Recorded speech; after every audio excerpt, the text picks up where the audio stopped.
Suuna Ben engere ensonga ezo gye ziri mu mawulire takozesa nnyo obukambwe okulumba abantu abawolereza Nambo kubanga waliyo n'abawolereza ye nze mukusooka nawolerezanga ye kati ndi ttiimu Nambo ayo. Oli ku YouTube channel Agaliwo tuula kalira emboozi egw'amakerenda. Mwana mulenzi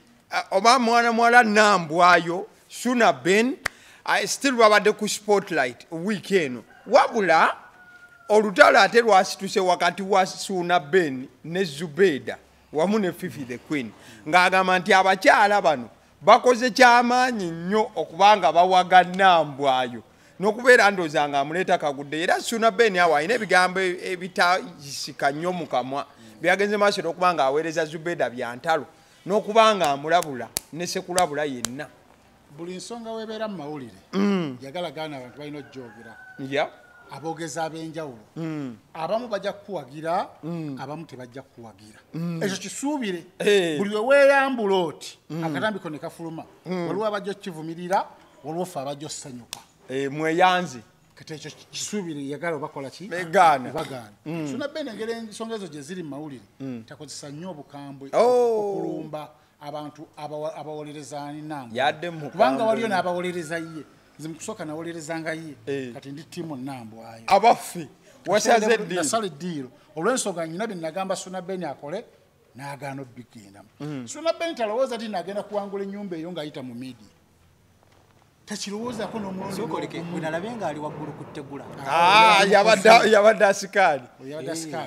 tasuubira nti agenda kuwangula Nambo ayo Nambo ayave mu nnyumba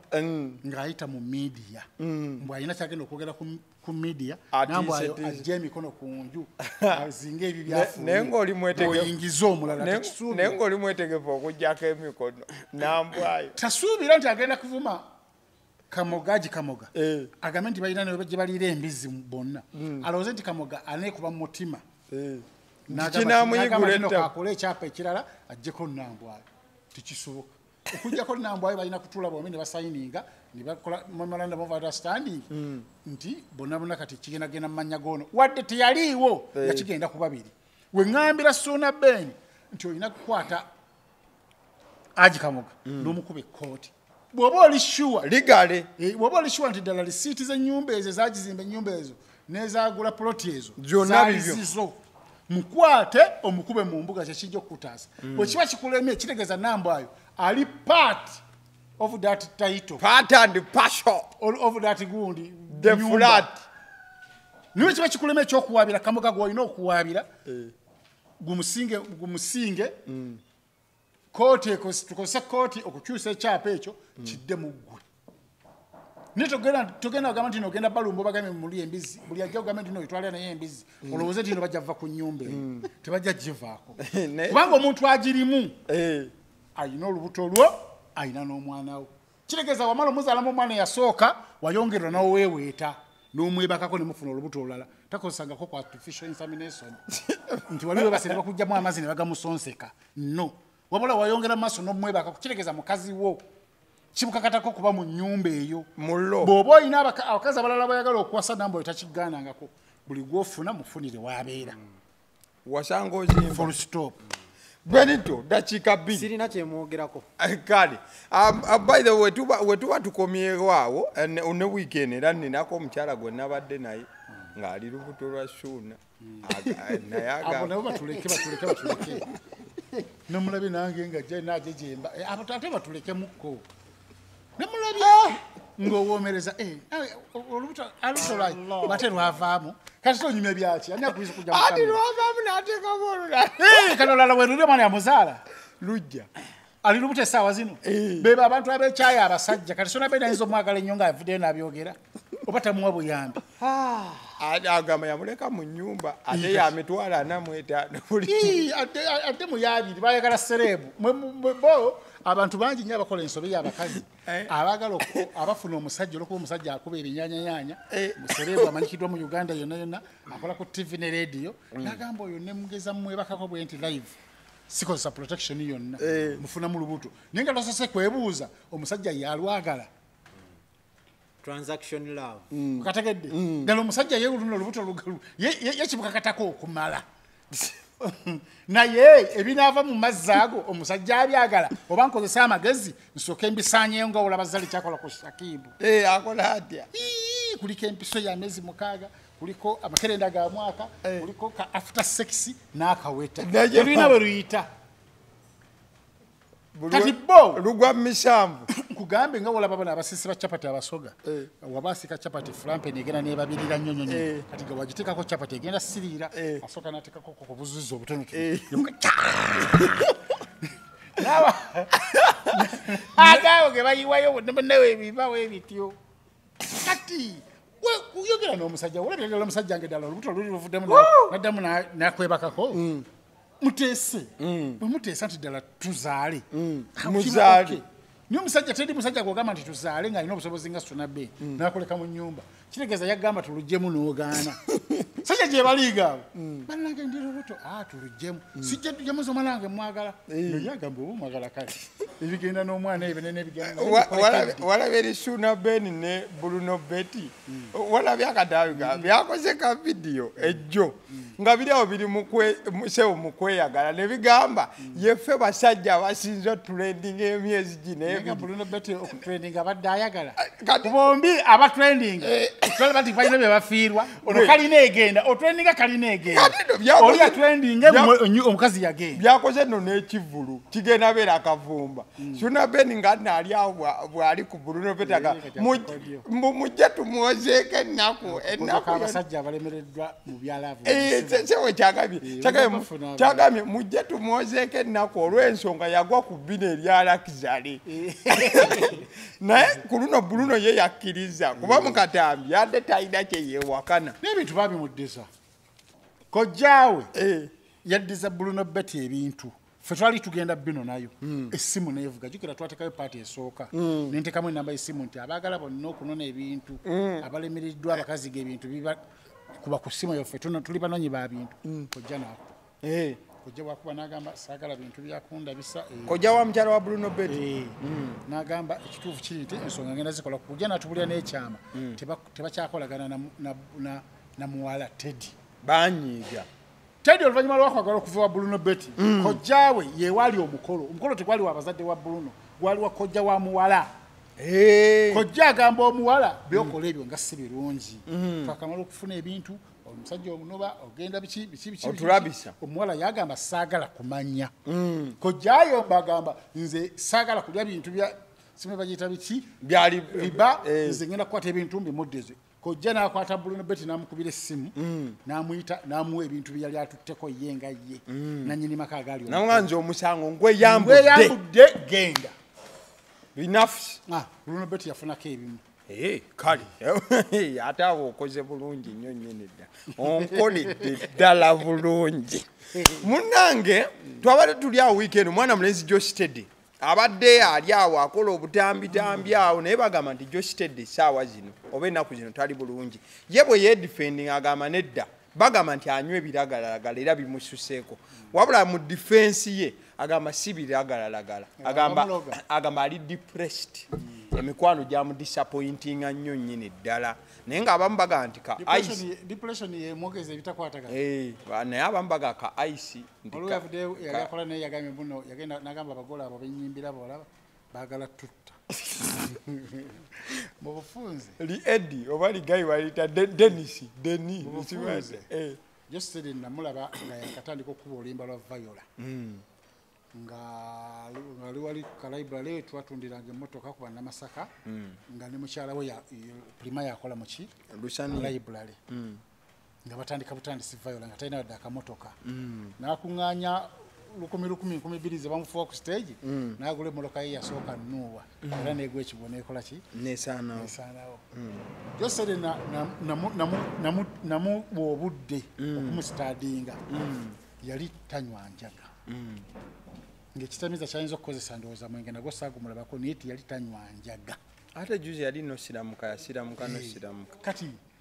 abayimbi bano balina ekintu kye beeteekamu nti omuyimbi olina kubanga onywa njaga n'onywa n'omwenge n'ovaako okubeera owakabi twandiyise nga group influence kati group influence yamuyingizaamu okukola ki okunywa enjaga ng'ate music we ali soft si waba kabakoti olina okuba kufiira obufiizi ali soft teetaga kunywa njaga naye element eri gye balina mu mutwe ti buli mimbi olina okunywa enjaga okubeera owakabi n'agiyiga bwe yagiyiga ebyamuviirako byebyo kuvaako ekijiiko ebbaafu omusenyu ebyenda nga tebikwatagana ebigambo ebyo byogedde bituufu naye webyekananya tebijjira wamu tebikwatagana kitegeeza nti Allah alina enteekateeka z'akoze n'azibuusaako waya ne zigattuluku kati kyetuliko essaawa zo tannabagenda nnyo mu eri obulalu buli obwa akyali kumpi bwe bamwanguyira basobola omuzzaayo n'agamba nti omusenyu ekitiiyo ne seminti amabulooka ebyenda kabakuli na fooko nitasaawa gudo biba biri ki naye kati ayogera ebintu ebiri parallel which will never meet ekitiiyo ebyenda ogenda byoza kitiiyo kiki so bamwanguyira nebamutwala mu rehab ajja kudda mu layini yaabyo agera ebikwatagana Benito just wamulabyeko ebintu nabiwuliridde wano naye ng'ekintu kiri bwekiti bwe kiba nga rehab kubabaga ka ice kadembo kasuseemuko amanyi the problem with the industry ngera bwabadde ayogera waliwo ebintu byokola because of the people abalala babikola abantu abakwetoolodde obikola the unfortunate bit of it is nti bwe kimala ne kikukwata nga gw'obadde tokikolangako okuvaayo eyo luba lutalo kati bwe twogera wano ku rehab olina okuba nga ensi ogyesonyiye yonna ate obwaserebu oyagala nnyo amataala ago bifaananyi eri bajja kugamba nti sooka obeere eno okumala omwaka serebu kiba kizibu ogenda mu rehab mbalabyeko bangi nga bagezezzaako n'agendayo n'abanga agendayo nze nabadde sisobola mateeka n'avaayo kwegamba naye saaka eno okujejjako era nakyo kiba kizibu buli woobeera kwegamba abayimbi tubeera wetu mu meeting netutuula ng'oli ali ku mugo gwa sigala naye nga bwemugamba osanga oli bwomubuuza nga oli musajja anywera wano sigala kiri ekivuga kijja kugamba nti abayimbi bwe batyo balina okubeera bumutyo mulina okubeera nammwe tulaba eri eswaga kokiraba kati n'obeera ng'okola ebintu bingi passive drinking and passive smoking kati influence eyo buli wemusisinkana ab'ekinywi buli webasinkana bulijjo sitedde wagenda olwogenda mu kiraabu booti abakwetoolodde bali kundekundeku emiggo nga givuddeyo naye nga jo sitedde abadde alabika bulungi kisajja kyattu nkiraba kyabika bulungi very talented yes ng'ovudde nekwekyo naye nga kiri healthy olaba omubiri gwakyo nsabira busabizi Saala kale nga tutuuka kumaliriza nalabyeko amoti yabaddamu luli twali wano ne mugamba nti atadde watono kuuma showground yali playinze n'agamba nti mwenna abaagala ategeke wagazi talina buzibu naye obuzibu eno sho baagimuguze buguzi mu kumugula promote yamuguze awe yabadde asobola. That is Amoti's reply. Nagamba nti naye kenyini yandyetaaze okugenda newe yandibadde Namboole naye obusobozi bw'omuguzi nagamba nti ate abalala abadde baagala omugula omuteeka ewalala ewanene tabeesiga abamanyi bafere ba promoter abamu. Then nga era tukyali ku kyaba promoter nga tuva wano Eddie Kenzo yavuddeyo nayogera ku nsonga ezaali waggulu eyo bwe yali agenza performinga abantu we bagenda maaso n'okubanga boonoona ebintu mu buufo obwo n'agamba nti promoter yakwata ebivulo ebiwerako ate ng'asuubidde kukuŋŋaanyiza ku get collection naki n'amulanga n'ewamu ng'ebituufu tagenda kukola ki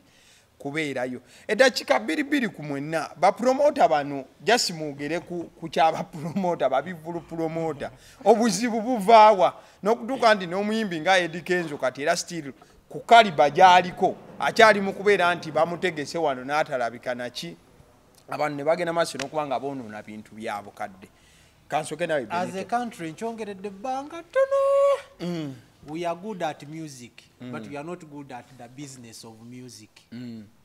Business y'omuziki tetugitegeera nnyo era nze nsekera abagamba Kenzo yatugamba copyright egenda fuluma Kenzo yatugamba by December tugenda kuba ne copyright tejja fuluma ekyo ngenda kiddamu enfunda eziwera so tetunabeera to that level era bwengendako ku Facebook omwana omwe agamba nti nagezaako contactinga tiimu ya Kenzo bagamba omwana ono abalanga si mwangu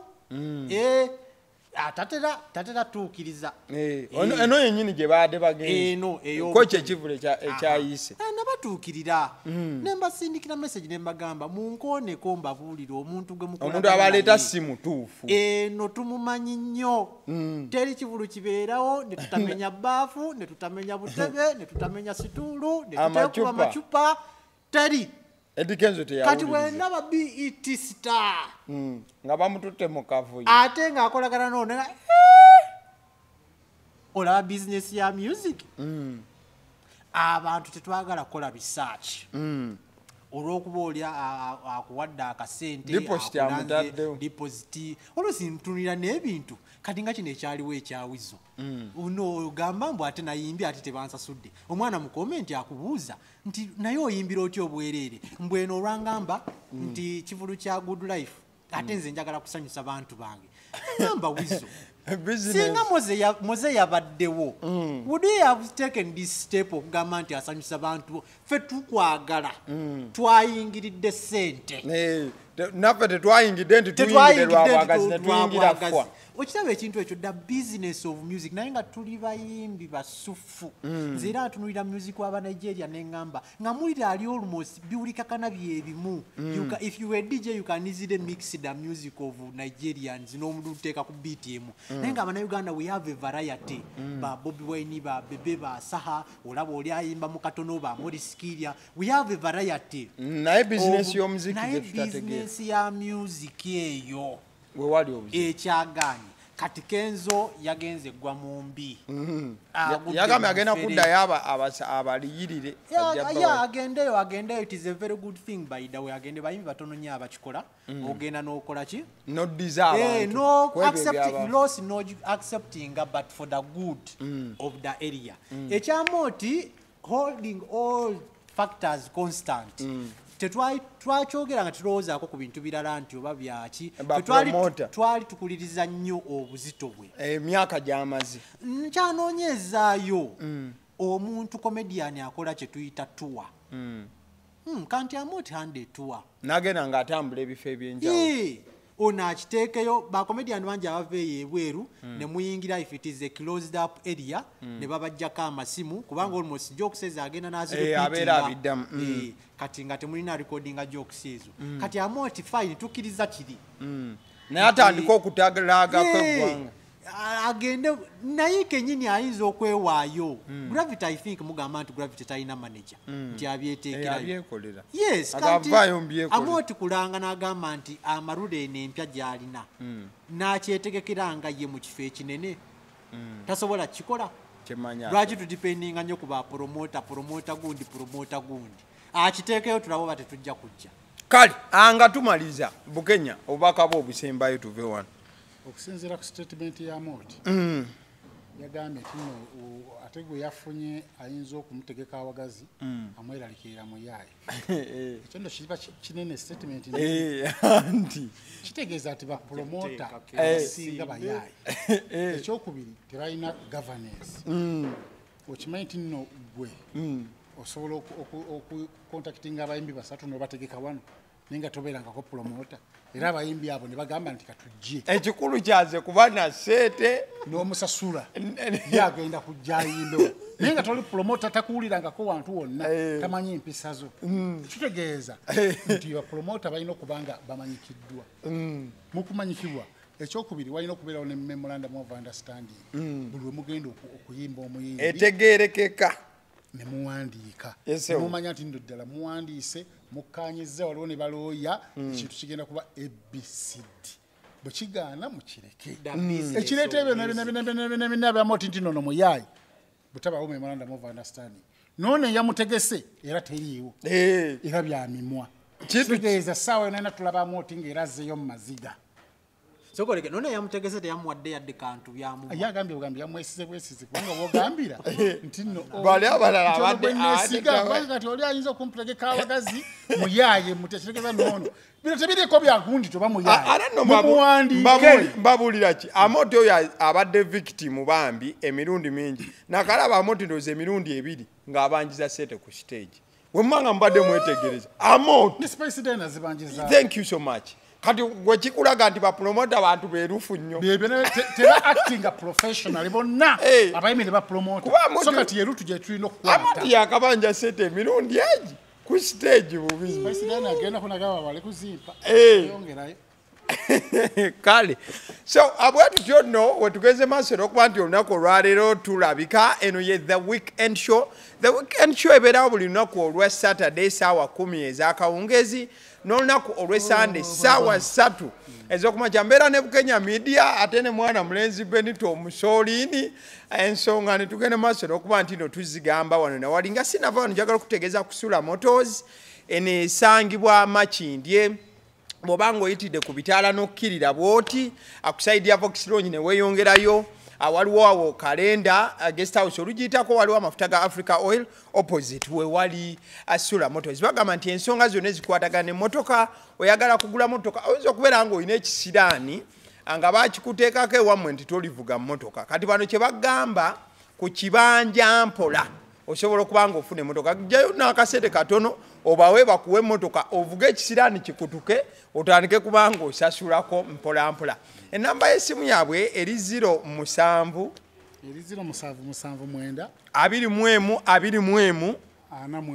mukadeke kamujagala kutegeeza ku Alison Painters UG bano bagamba bagenda maaso kubanga bakusigira langi ebizimbe okuviira ddala ku bizimbe nga kalina n'ebizimbe ebyaffe ebya bulijjo awo ina mizigo gy'abapangisa ne woba oyina single room nayo bagikusigira langi osobola bakubirako ku 0705 1936 36 07 mukadeke kamujagala kutegeeza ku Urban Bar enesangibwa Namungona tuka ku Orthodox Small Gate opposite we wali awo Urban Bar bagamba nti buli lunaku is a party ade mu buufu obwo weekends emipiira gibeerawo ku screens gagadde si weekend yokka zijja kulaba mpira gwa Arsenal nageze tuka ku gate nga wajjudde abantu bettanidde wajjudde yesebo kiba kikwata bukwasi screens gagadde zibeerawo omupiira ate jaga kujukiza nti Champions League yatandise mu format endalamu emipiira gigenda kubeerera ddala mingi so buli lunaku oyitawo wobanga oli mulabi wa mipiira ebyokunywa bibeerawo buli lunaku Rockside babeera ne campus night olunaku olwa Sunday babeera ne kye bayita la branch Friday esembayo mu mwezi babeera ne kye bayita the forest ekibira urban in the forest oyitawo n'olaba kikiddala ekibeera mu kibira ekikireetera n'okuba nti mu mwezi kibeerayo omulundi gumu gwokka mubeere bulungi liking a video eno agaliwo omukutu kooli thank you so much